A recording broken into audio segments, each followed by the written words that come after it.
24 August 2026 चालू घडामोडी. शबनम सिन्हा कोणत्या बँकेच्या नवीन अध्यक्षा बनल्या आहेत?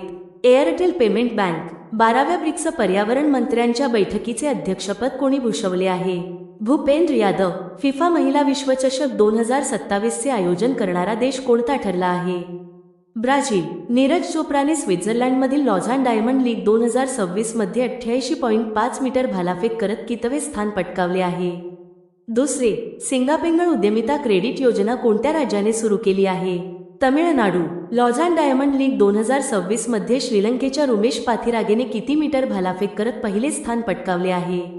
88.14 metre. BRICS chamber of commerce and इंडस्ट्रीचे मानद सल्लागार म्हणून कोणाची नियुक्ती करण्यात आली आहे? डॉक्टर एलुरी श्रीधर. सर्वोच्च न्यायालयाने नीट पेपरफुटीविरोधातील आंदोलनादरम्यान जंतर मंतर येथे झालेल्या पोलीस कारवाईची चौकशी करण्यासाठी कोणाच्या अध्यक्षतेखाली समिती स्थापन करण्यात आली आहे? न्यायमूर्ती आर सुभाष रेड्डी. भारताने कोणत्या देशासोबत सागरी सुरक्षा सहकार्य करारावर स्वाक्षरी केली आहे? जपान. सोमेंदू बागची यांची भारताचे पुढील राजदूत म्हणून कोणत्या देशात नियुक्ती करण्यात आली आहे?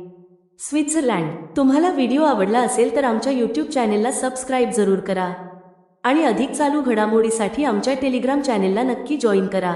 धन्यवाद.